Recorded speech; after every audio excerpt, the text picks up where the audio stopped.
इसका प्रकाशन सरस्वती पत्रिका 1904 ईस्वी में निबंध के रूप में हुआ था। भवदेव पांडे ने इसे हिंदी की पहली राजनीतिक कहानी माना है। यह कहानी पत्रात्मक शैली में लिखी गई है। यह कहानी चंद्रदेव को लिखे गए पत्र के रूप में लिखी गई है, जिसमें तत्कालीन गुलाम भारत की व्यवस्था और परिवेश पर व्यंग्य है। अंग्रेजी सरकार और न्याय व्यवस्था पर भी व्यंग्य है। रंग भेद एवं पक्षपात का चित्रण किया गया है।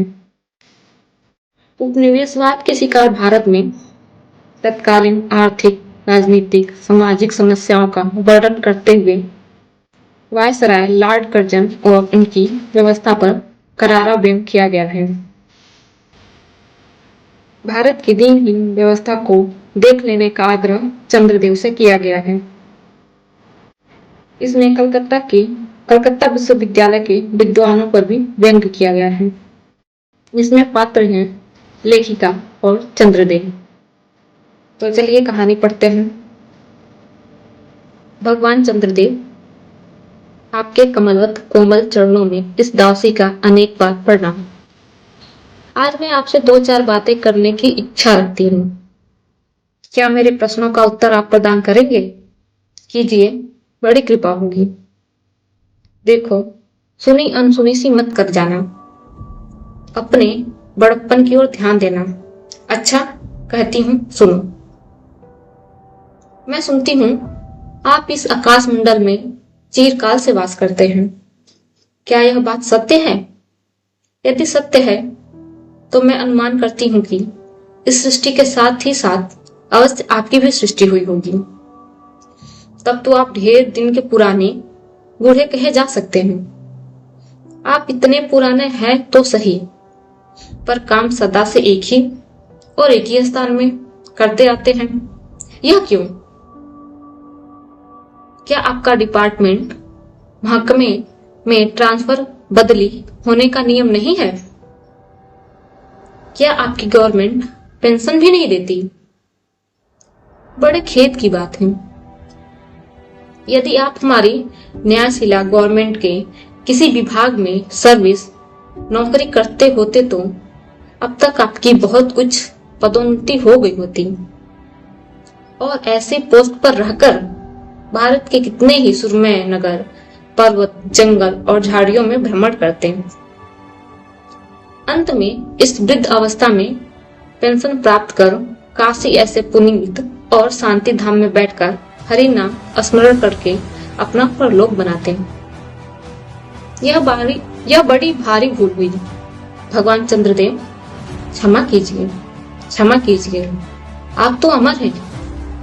आपको मृत्यु कहाँ? तब परलोक बनाना कैसा? ओहो, देवता भी अपनी जाति के कैसे पक्षपाती होते हैं। देखो न, चंद्रदेव को अमृत देकर अमर कर दिया। तब यदि मनुष्य होकर हमारे अंग्रेज अपने जाति वाले का पक्षपात करें तो आश्चर्य ही क्या है। अच्छा, यदि आपको अंग्रेज जाति की सेवा करना स्वीकार हो तो एक एप्लीकेशन निवेदन पत्र हमारे आधुनिक भारत प्रभु लॉर्ड कर्जन के पास भेज देंगे। आशा है कि वे आपको आदर पूर्वक अवश्य आह्वान करेंगे, क्योंकि आप अधम भारतवासियों के भांति कृष्णांग तो है ही नहीं, जो आपको अच्छी नौकरी देने में उनकी गौरांग जाति कुटित हो जाएगी। और फिर आप तो एक सुयोग्य, कार्यदक्ष, परिश्रमी, बहुदर्शी, कार्यकुशल और सरल स्वभाव महात्मा हैं। मैं विश्वास करती हूँ कि लॉर्ड कर्जन हमारे भारत के स्थायी भाग्य विधाता बनकर आवेंगे। तब आपको किसी कमीशन का मेंबर नहीं तो किसी मिशन में भर्ती करके भी अवश्य ही भेज देंगे, क्योंकि उनको कमीशन और मिशन दोनों ही अत्यंत प्रिय हैं। आपके चंद्रलोक में जो रीति और नीति सृष्टि के आदिकाल में प्रचलित थी, वे ही सब अब भी है। पर यहाँ तो इतना परिवर्तन हो गया है कि भूत और वर्तमान में आकाश पाताल का सा अंतर हो गया है। मैं अनुमान करती हूँ कि आपके नेत्रों की ज्योति भी कुछ अवश्य ही मंद पड़ गई होगी, क्योंकि आधुनिक भारत संतान लड़कपन से ही चश्मा धारण करने लगी है। इस कारण आप हमारे दीन हीन क्षीण प्रभु भारत को उतनी दूर से भली भांति न देख सकते होंगे। अतः आपसे सादर कहती हूँ कि एक बार कृपा कर भारत को देख तो आइए। यद्यपि इस बात को जानती हूँ कि आपको इतना अवकाश कहाँ, पर 8वें दिन नहीं तो महीने में एक दिन अर्थात अमावस्या को तो आपको हॉलीडे छुट्टी अवश्य रहती है। यदि आप उस दिन चाहें तो भारत भ्रमण कर जा सकते हैं। इस भ्रमण में आपको कितने ही नूतन दृश्य देखने को मिलेंगे, जिसे सहसा देखकर आपकी बुद्धि जरूर चकरा जाएगी। यदि आपसे सारे हिंदुस्तान का भ्रमण शीघ्रता के कारण न हो सके तो केवल राजधानी कलकत्ता को देख लेना तो अवश्य ही उचित है। वहां के कल कारखानों को देखकर आपको यह अवश्य ही कहना पड़ेगा कि यहाँ के कारीगर तो विश्वकर्मा के भी लड़क दादा निकले। यही क्यों आपकी प्रिय सहयोगिनी दामिनो, जो मेघों पर आरोहण करके आनंद से अटखेलिया किया करती हैं, वह बेचारी भी यहाँ मनुष्य के हाथों का खिलौना हो रही है। भगवान निशानाथ, जिस समय आप अपने निर्मल चंद्रिका को बटोर मेघमाला अथवा पर्वतों की ओर से सिंधु की गोद में जा सकते हैं, उस समय यही नीरदवासिनी विश्वमोहिनी सौदामिनी अपनी उज्जवल मूर्ति से आलोक प्रदान कर रात को दिन बना देती है। आपके देवलोक में जितने देवता हैं, उनके वाहन भी उतने हैं। किसी का गज, किसी का हंस, किसी का बैल, किसी का चूहा इत्यादि। पर यहाँ तो सारा बोझ आपकी चपला और अग्निदेव के माथे मड़ा गया है। क्या ब्राह्मण, क्या क्षत्रिय, क्या वैश्य, क्या शूद्र, क्या चंडाल, सभी के रथों का वाहन वही हो रही है। हमारे श्वेतांग महाप्रभुगण को जहाँ पर कुछ कठिनाई का सामना आ पड़ा, झट उन्होंने इलेक्ट्रिसिटी बिजली को लाभ पटका। बस कठिन से कठिन कार्य सहज में संपादन कर लेते हैं। और हमारे यहाँ के उच्च शिक्षा प्राप्त युवक काठ के पुतलों की भांति मुंह ताकते रह जाते हैं। जिस व्योम वासनी विद्युत देवों को स्पर्श तक करने का किसी व्यक्ति का साहस नहीं हो सकता, वही आज पराये घर में आश्रिता नारियों की भांति ऐसे दबाव में पड़ी है कि वह चू तक नहीं कर सकती। क्या करें? बेचारी के भाग्य में विधाता ने दासी वृत्ति ही लिखा था। हरिपत हुआ त्रैलोक्य पावनी सुरसुरी के भी खोटे दिन आए हैं। वह भी अब स्थान में बंधन ग्रस्त हो रही है। उसके वक्ष स्थल पर जहां तहां मोटे बृहदाकार खंभ गाड़ दिए गए हैं। कलकत्ता आदि को देखकर आपके देवराज सुरेंद्र भी कहेंगे कि हमारी अमरावती तो इसके आगे निरी फीकी सी जान पड़ती है। वहां ईडन गार्डन तो परिजात परिशोभित नंदन कानन को भी मात दे रहा है। वहां के विश्वविद्यालय के विश्व श्रेष्ठ पंडितों की विश्वव्याधिनी विद्या को देखकर वीणा पानी सरस्वती देवी भी कहने लग जाएंगी कि निसंदेह इन विद्या दिग्गजों को विद्या चमत्कारनी है।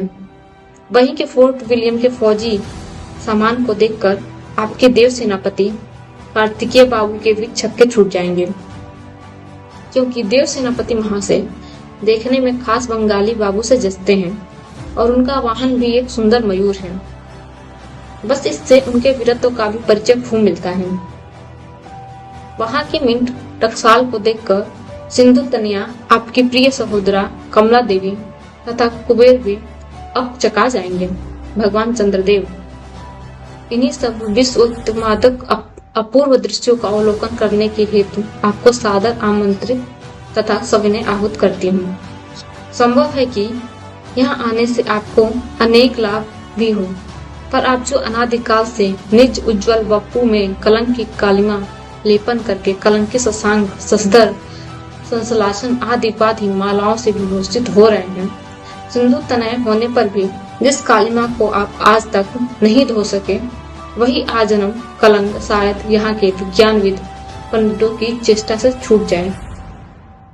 जब मुंबई में स्वर्गीय महारानी विक्टोरिया देवी की प्रतिमूर्ति से काला दाग छुड़ाने में प्रोफेसर गज्जर महाशय फलीभूत हुए हैं, तब क्या आपके मुख की कालिमा छुड़ाने में भी फलीभूत न होंगे?